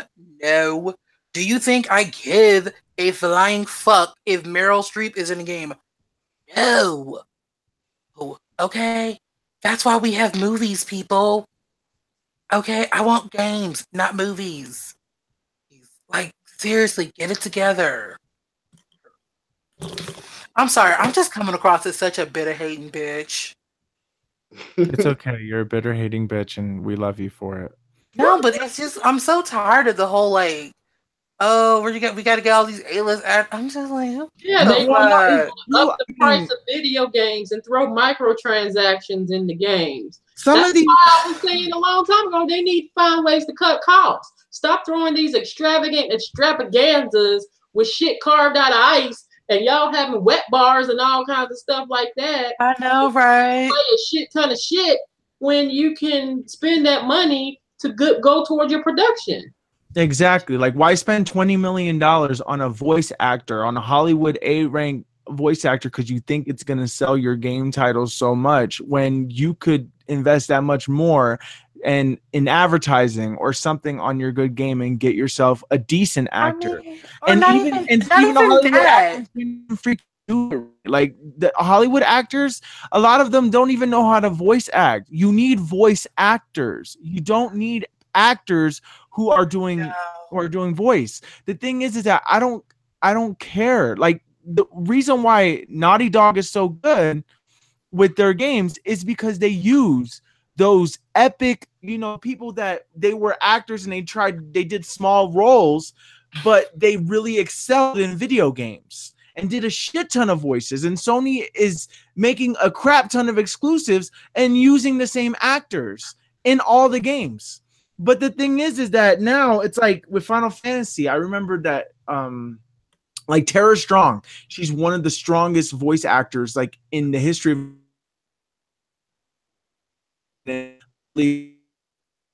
of in Final Fantasy 10 as Riku, and she's been in a lot of things. And the thing is that I don't understand, why are they investing that much money on voice actors when they can get small-time voice actors that will be probably even better and will probably blow up in that field? They could just make a brand new field. Not even that. Yeah, like not even that though. I mean, it's just like y'all act like as if random Joe Schmoes from down the street ain't got voices. We all got a voice. I mean, unless you're mute, then you don't. But still, we all got voices. I mean, do we really need to have A-list people? And plus, look, the majority of people who play video games, we don't care about whose voice plays it. Yeah. We really don't. Like, I'm sorry, like that doesn't entice me. Like, what hell? Like I said, I'm sorry, but voice acting does not entice me or like make me be like, ooh, oh my god, like I'll hear such and such is the voice of this. No, I don't care. I really don't. Like, I mean, like I don't know. Maybe it's just me, but I don't care. I really don't. I'm sorry to tell y'all. So I mean, just go downstairs, get one of the janitors, and make them voice the character and call it a day. We'll save you a ton of money. I mean, like for real, I don't understand. And like, why are they paying all these A-list actors to do this stuff? I'm like, y'all do realize that 9 times out of 10, okay, y'all can probably just get some random Joe Schmo from down the street who you can probably manipulate and give him less money and then basically get what you need, right? Like, I mean, am I the only one that's ever thought of this? Like, I'm just saying. Like I said, it's just a point that they don't want to have to go through, looking for a person with the voice, and they just don't want to go through it. So they rather just go and say, hey, you know what? I think Keith Sutherland would be good for this. Yeah, go call him up, call his agent. No, they're just going off of clout, and that's the thing. And it's like, and that's why honestly, yeah, but that's why a lot of times games will turn out shit, because if we're going off of clout, then yeah, it's gonna be shit. Because unless you can actually justify basically getting this particular person and who actually can emote something, then no, like you said with Kiefer Sutherland, he was horrible at Snake. And I'm just like, yeah, nah, y'all messed up with that one, and you did. Mm-hmm. And I'm just sitting here like, what? Like, I don't understand. I'm just like, America, get the shit together, because I'm over it. It's tiring, and I'm tired, and I need a nap because y'all just stressing me out. Well, apparently Tiger King wants me to say theater. Why do you want me to say theater? Do I say it funny? Theater. I don't know. Okay. And then he said Angela Bassett did Rainbow Six Siege. I remember because I remember the trailer they showed at E3. Well, let me ask a question though. Okay, how many people do y'all actually think actually gave a fuck that Angela Bassett was in it? That actually played the game. How many of them? How many of those people? How many do you think them little white boys actually gave a fuck that Angela Bassett was in something? Like I said, I thought it was cool. It looked like her. You thought it was cool because we know who she is. But how many of them little white boys do you think actually gave a fuck? I don't feel it was necessary. Thank you. Thank you. My point made. Nobody was like I said. Nobody in the grand scheme of things, very small amount of people actually give a fuck. Okay, they literally do not give a fuck. Hell, I just found out the other day there's a certain voice actor who basically plays one of my favorite characters in One Piece. He also played in something else that I like. Hey, I was like, oh, okay, cool, whatever. It's not that big of a freaking deal to me. I'm sorry. Like, come on now. No, it's just get the shit together, people. For real. Nobody people. I mean, but like, do you really care though? Like, do you really care? I don't care who the voice is. I want them to be decent enough to, because like, okay, for example, whatchamacallit. You funny. I mean, hell, I care more about look, I care more about as long as homegirl don't be over here being like little crab back in the early days having square boobs. But what about Kingdom Hearts? Kingdom Hearts game where they use the original voice actors, try to get the majority of votes. Now, I will say this: if you have sequels to games, I feel it's important to get the same voice actors. Now, okay, yes, now with a game like Kingdom Hearts, okay, I will say it like this: it would be weird if, say, like with the Disney characters, and this is mainly specific with the Disney characters, that you get somebody else to play this particular character in that game instead of just getting whoever was the voice actor for that game. Yeah, but still, could you imagine if they changed Donald and Goofy's voices and it sounded dramatically different? See, that's the problem. That throws me off. Like, then I understand why you would pay voice actors more money for the sequels. But that's mainly because of the fact that the reasoning why with Kingdom Hearts though is the fact that look, you're taking characters that have already been established by a specific person and then you're trying to turn it into a game. That is one true. thing. Yeah, then right. I can understand that. They're already these are characters. When Kingdom Hearts came out, pretty much all the movies were already established. They had specific voice actors. They had people who fell in love with them. So it's not like you can't change Woody and Buzz. Are you serious? No, you can't do that. No. But if I'm talking about for brand new characters, the overseas versions of these movies. We're talking about America. We ain't talking about overseas. We're not going there. They don't sound the same. Oh no, I know. Look, like I said, we're not talking about that. We're talking about America, okay? America. Like I said, the land of where a Cheeto runs it. But anyhow, sorry. Hey, we ain't getting into this. Okay, I'm kidding. I'm sorry. Anyway, like I said, but you already have characters. But these characters are already established from something else. That, like I said, I just think that's doing a disservice to the particular fandom if you basically just get a brand new actor for a role that was already established by a specific voice actor. Now we're talking about brand new characters who, mind you, no one knows who they are. No one will probably give a fuck who is the voice actor. Nobody will care.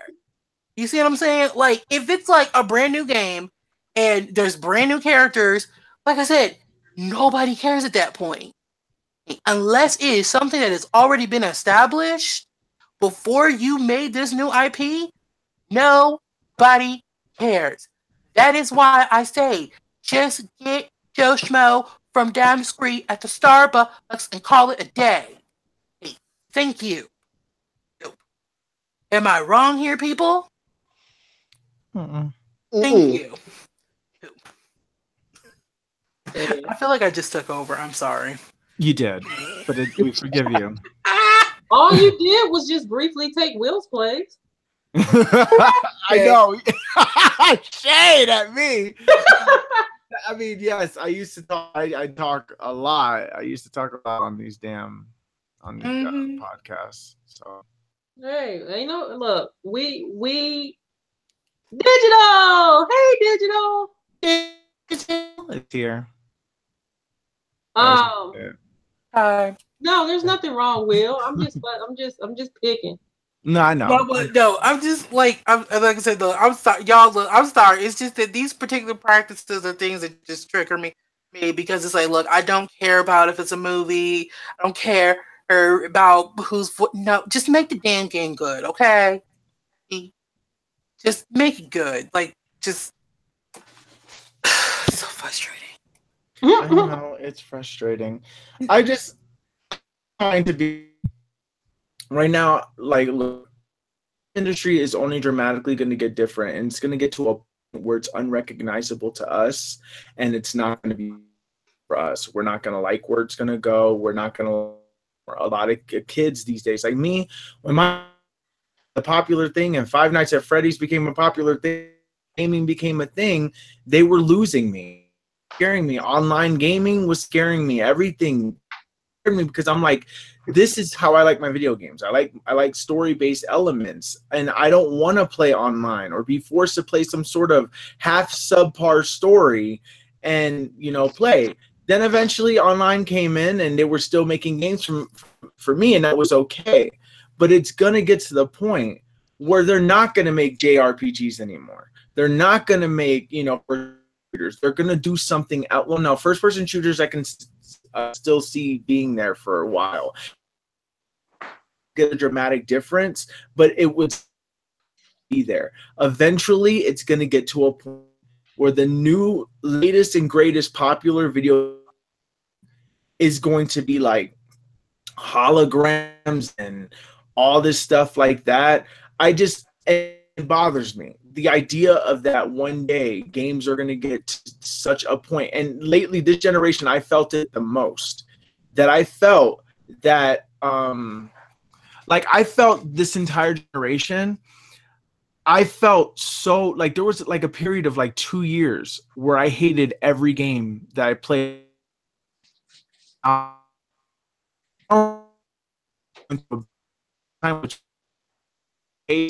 But then, like, I was also I literally wasn't legitimately until Zelda Breath of the Wild to come out to be like, you know what? I fucking love playing games again. And then Mario Odyssey came out, and then I'm just like, oh my God, this game is brilliant. Like, I don't want to put it down. Like, I remember, like, I never had a feeling, like, okay, when we were all younger and video games came out and we first played, like, remember that one game that you couldn't put down because it was so good? Like, you just couldn't put the controller down. When was the last time you had a feeling like that? Like, honestly, like, when was the last time you had that feeling where you couldn't put the game down because it was just that engaging? I remember how it's like, what was the last game that you played that whenever you left your house, all you could think about is the game that you wanted to go home and play because of how exciting the were? See, I don't think it's fair to ask me that question. Like,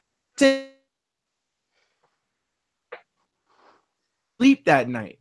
And when I did, I dreamed about it. And when I had to go to school the next day, I was thinking about it. Like, I was thinking about it all day. I remember when I got Ocarina of Time for the first time. My cousin left his walkthrough or his game guide at my house. So I took it to school one day and I was reading and just like fansign because I'd never seen. And what game was this for? For Zelda Ocarina of Time, which was considered the greatest game of that time, you know? And then so Zelda gave me that feeling back. Breath of the Wild gave me that feeling. Breath of the Wild. Nintendo, because Nintendo is not, in a way, I'm glad that Nintendo doesn't go forward with all the other consoles, and it's not quite there yet. At the end of the day, Nintendo is the only one like me because games they have. Okay, wait. I have a quick question, Lynn. Dirty, is he like going in and out for you guys too, or is it just me? Me too. Okay, so I was just like, okay, why is he like cutting in? That sound like a robot. Okay, I didn't know if it was just me. I just like Mario Party is a game that needs some party that needs online. But anyways, I'm just saying that there's just a lot of games that would rather. Hey, remember the windows powering down? That was so wrong! No one that fucking brought it up, no. Oh, that's messed up. Stephen Hawking's last words were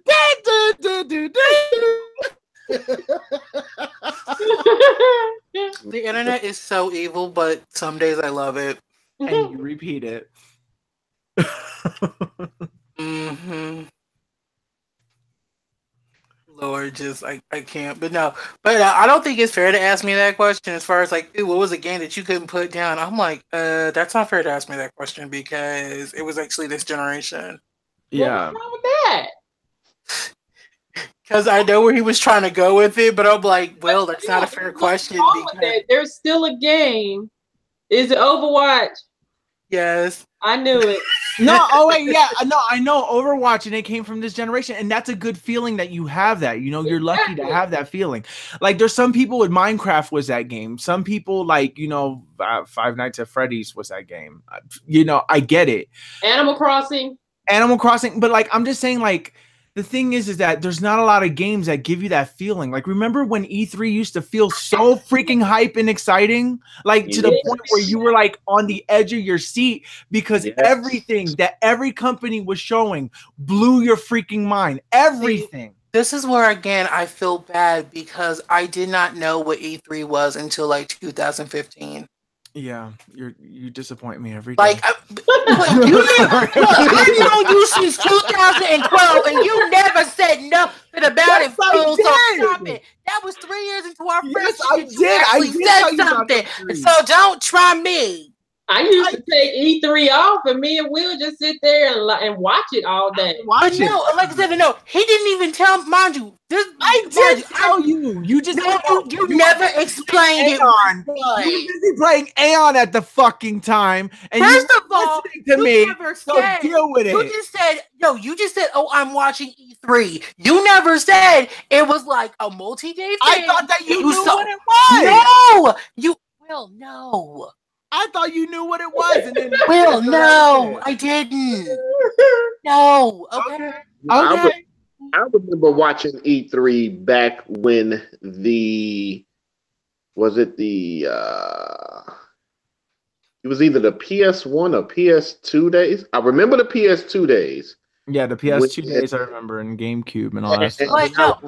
I remember I was like, you know what? I never trust Sony again. But like I said, I mean, no, like I said, look, when it came to gaming news, and I am sorry to say this, I was so out of the loop. Like, it was so bad. It's surprising that you knew a new Pokemon game was coming with what you knew. First of all, I knew when a new Pokemon game was coming out because of the fact that I used to watch the anime. Okay, so thank you. Thank you very much. And they were putting on Cartoon Network. Thank you very much. Okay. I didn't even look. Like I said, anyone out there that's wondering, I didn't even have the internet until I was like 15 going on 16 years old. You are disappointed. That was how long it took me to actually get the internet in my own household. So that tells you something right there why I'm behind. Okay. Hey, I didn't have a need for the internet until I was like 15, 16 years old. I'm sorry that I actually went outside as a child and didn't sit on my iPhone like kids today. I'm sorry I actually had a childhood compared to these kids today. So I don't have to basically sit here and say, why am I so bitter? Because you woke up and you didn't have a chance to like literally just take in life. No, I had been awake for a bit. No, like I'm just so bitter today. I'm sorry. Like literally, today's just the bitter stream. Damn. Tiger King said, "You all are awesome. Thank you." Oh, thank you, Tiger King. Thank you. Even though I feel like I'm just being a bitter Betty today. Hey, So you got it right the first time. You a bitter bitch. Better Betty needs a fake. No, but it's just no. Like, I'm sorry. I didn't even know what it was until like 2015. And I think that, wait a minute, was that the same year that Awada died? Yes. Damn. Lord have mercy, Dre. Shade. Or was that 2016? Just like how Will said, how we were so excited about E3. That's how I want E3 to be now. Thank you. It's like you can't, because everybody got to leak something out. Yeah, they spoil it and then they get your hype up even higher than what you were we expecting. go looking for the leaks though. No, sometimes you don't have somebody to just look post it for up on Facebook and say like if you have any social media and you happen to go it on just it, pop up in your feed. and then somebody just pop up and say, "Oh look, here it is, the new Smash Brothers game," and then you're expecting Smash Brothers. Spoil stuff. They live to do that mess. Yeah, there's people that like to spoil things Didn't now. you have That's why. spoil stuff for you? Like if you was trying to avoid seeing something like, I don't know, some game, like TV show or something that you was watching, and then somebody will spoil it for you that had already seen it. Then you don't even want to see it, like Game of Thrones. People used to spoil that all the time. So, oh no, there's somebody that they released the whole entire season before it was supposed to come out. Yeah. Like the thing is that like with Smash Brothers, a lot of people are like, what's the point of having unlockable characters in games now if everybody could literally just data mine an early copy of the game and reveal the whole thing? mm-hmm. That's why we don't have demos anymore, because people can data mine the demos and just reveal everything. That's what happened with Smash Brothers. The thing is that that's what happened with whatchamacallit too. Yeah, to a lot of things you can't keep anything hidden, so you can't excite us anymore. What was the game? Oh, Pokemon, that was it. Yeah, Pokemon got leaked so bad. Oh, child. Like, just from the demo. Came out. Yeah, the moment that they released the demo, that was shit out of that. Right there.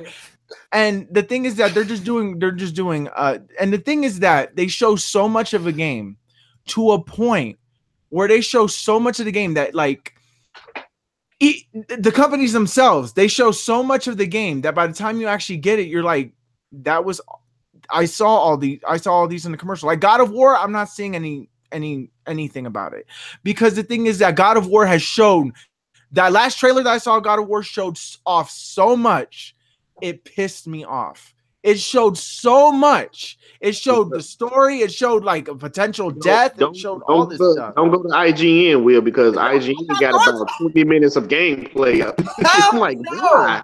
I'm not going nowhere. I didn't see anything of Ni no Kuni yet. Like, can I say one thing right now? Ni no Kuni, I can't wait. Don't they come out?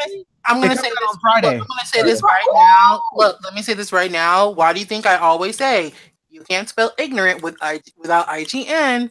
Oh yeah, IGN has been very ignorant lately. Like IGN really suck. Like they lost credibility. Lately? Well, no, IGN at one point was credible, but then they lost all their big people, and then now, ever since then, they're nothing now. They're nothing now. I still remember.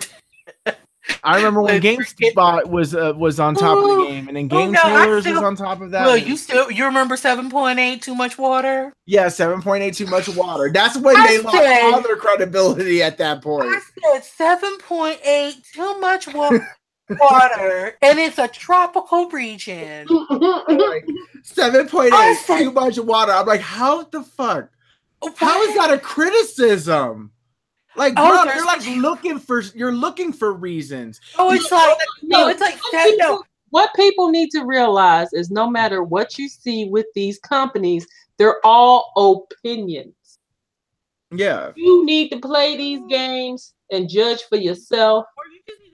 Use all of that, with the like a drop in the bucket. Like, you can't just go by what these people are saying.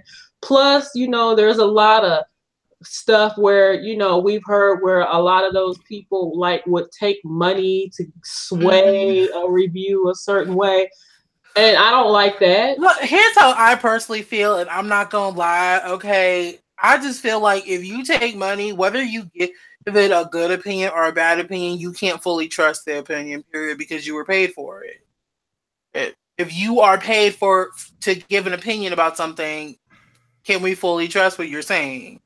Like, at all? Yeah, I guess. I mean,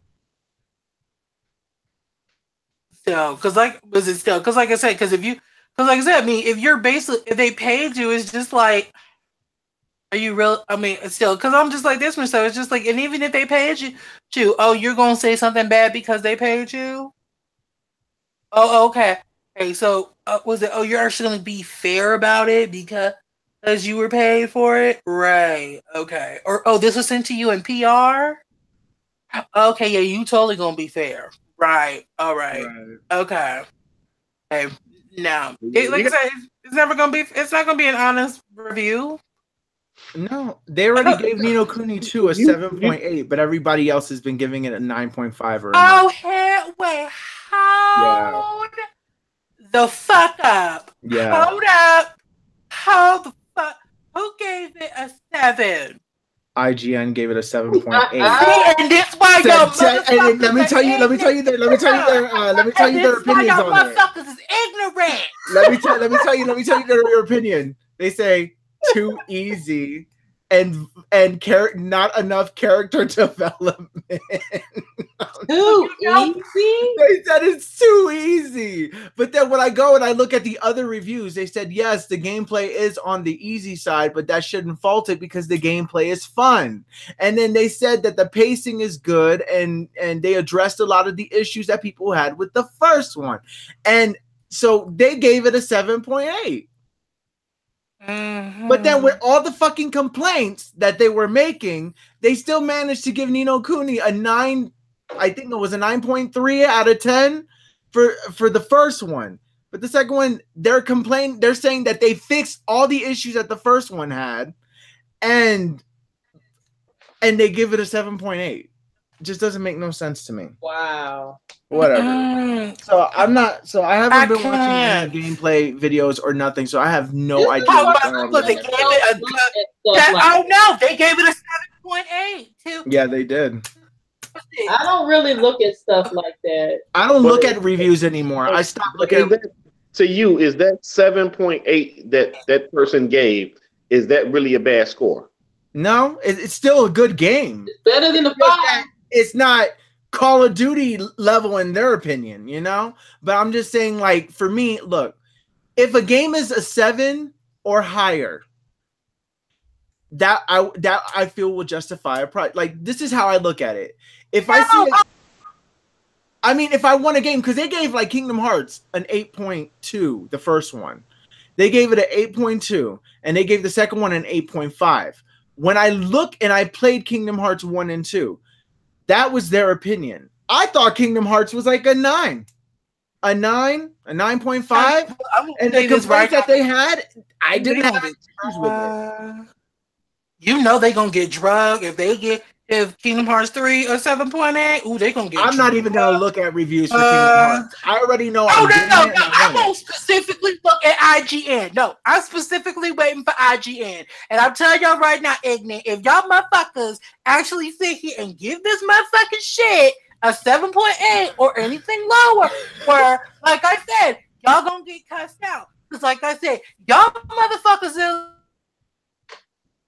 But Dre, you got to think about it. If that person at IGN, it's only one person that's reviewing. It's not like it's the whole company. It's that one person opinion, and if that's the score that they want to give, you just have to deal with it. Because I don't look at reviews. If I see a trailer for a game, want to drag them because they because they literally get ignorant motherfucker. No, because the person who they had play Pokemon did not know shiz not eat about the game.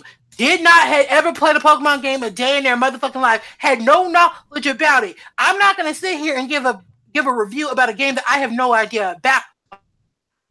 Now I was interested, but you should at least have some form of knowledge. If you have no knowledge about, then no, you should be speaking on it. You fucking ignorant ass cunt bitch, and you deserve to be fired.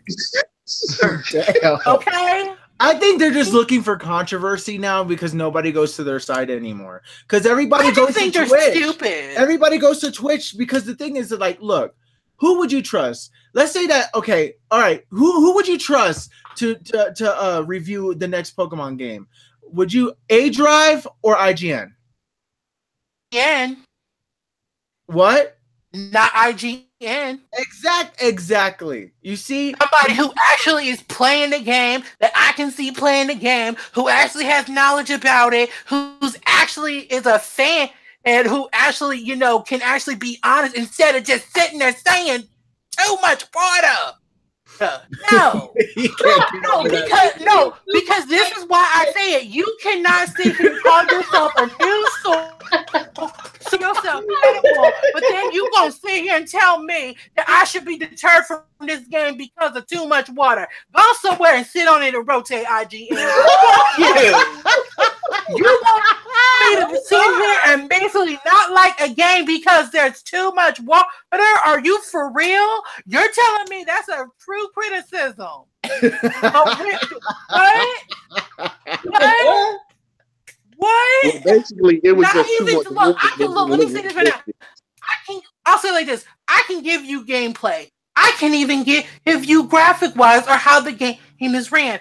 That is a real criticism. But if you're going to sit here and tell me that a reason why I should be deterred from the game because there's too much water in a fucking tropical region, no, you ain't got no credibility. Okay, you are canceled.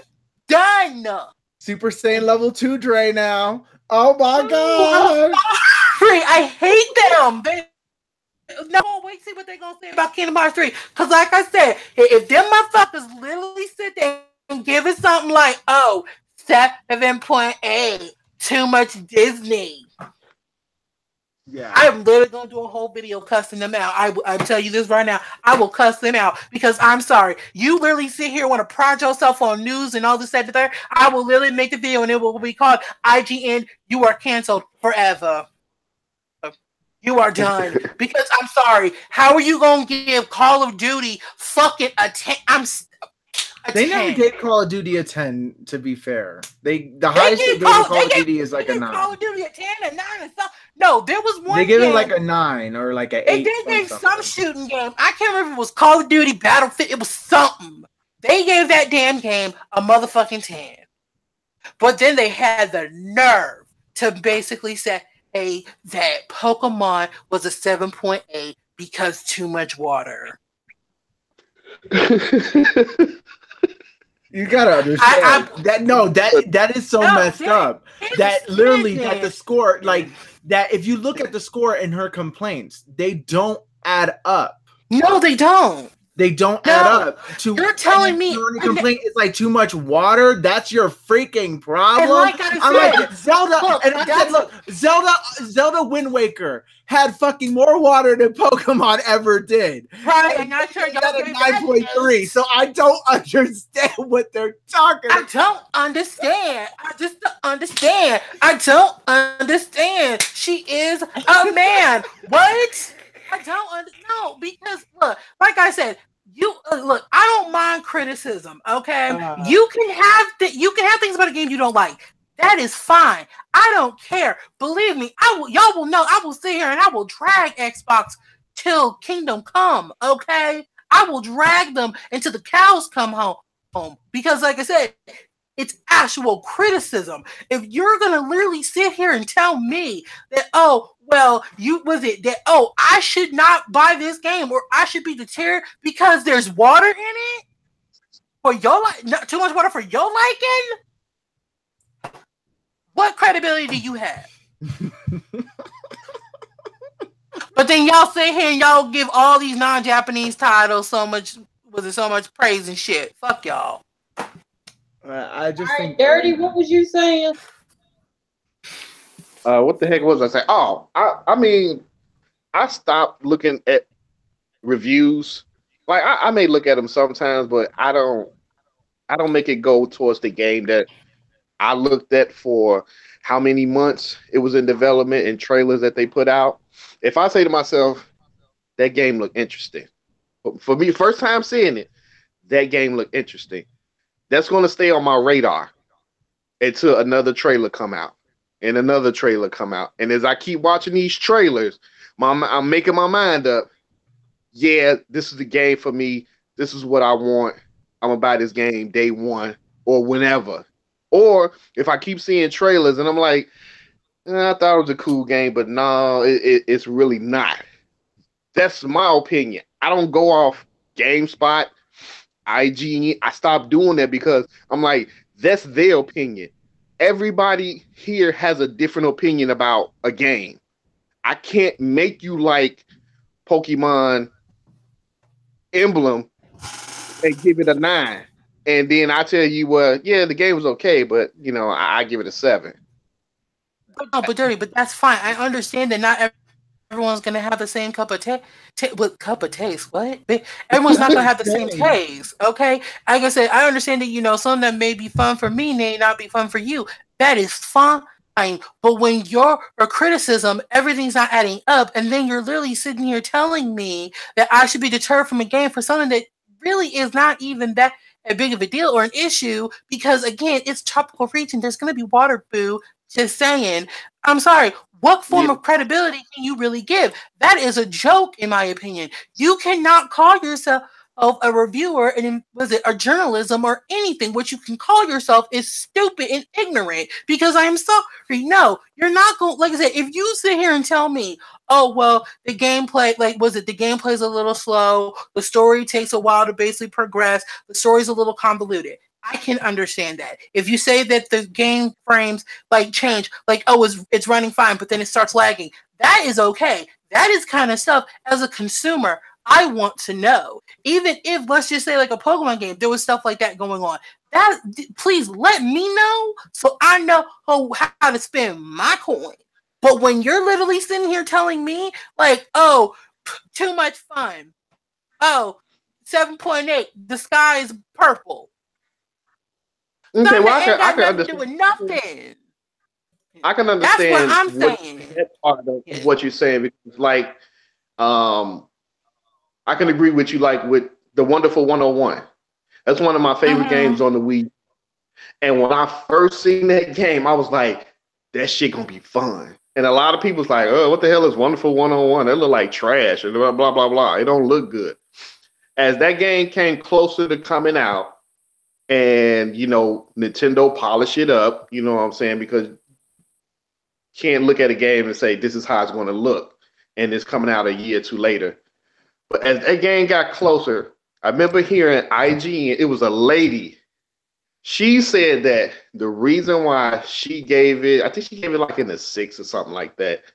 She said that it was too hard to draw the patterns, to make a sword, fist. Okay, but even with that though, but here's the deal, Dirty. But even with that, I had no problem doing it. I had no problem. But but Dirty. But here's the deal. But even that I can at least take into accountability. Okay, maybe it's not. Maybe it was easy for you, but maybe it wasn't easy for her. I can understand. And if the mechanic is not. It's not let's just say for instance with Okami. If someone said, it's too hard to do a specific. You're talking about something that, in my opinion, yes, it's something that you should take into accountability. Now she would have said, I gave it a 6 because that blade of grass was grass, or just because the sky is blue, or just cause there's no real justifiable reason. Then, yes, I'm looking at you like, what? Bitch, what? Really? What I'm talking about. Hell, you can even say too much reading, even though at the same time we know with Nintendo, you need to have them basic reading skills. Those, but still, I can even take, there's too much you have to read. I can even take that as a criticism. Just... That's why I call them ignorant. That's literally why I call them ignorant.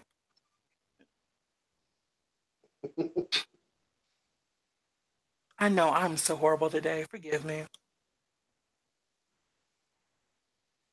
Okay. Okay. Is that it? Yeah. That's it for me. I'm gonna have to go soon. EJ said reading makes you smarter. True. It's true. Reading does make you smarter. Damn Reading it. is fundamental. Mm-hmm. All right. Well, I guess on that note, we'll go ahead and end the podcast. In the podcast, everybody. All right, guys. So you guys are amazing. Thank you for sticking around throughout this 2-hour podcast. It was only going to be like 30 minutes. Dirty had to ask the question. Actually, yeah, Dirty had to ask the question and lead it to the next thing. That's the one thing about this. If we even gave ourselves a set time. I didn't want the people watching to come, and watch us for 15 seconds. Be like, yeah, it was trash. Bye. I mean, but it was a true reflection on what it was. Short, sweet, to the point. Thanks, Tiger. Tiger said, great show. Thank you. Thank you. Like I said, y'all getting me twice in 1 week. Ooh, y'all are so blessed out there. Boy, bye. Gotta blame it on Jesus. Hashtag blessed.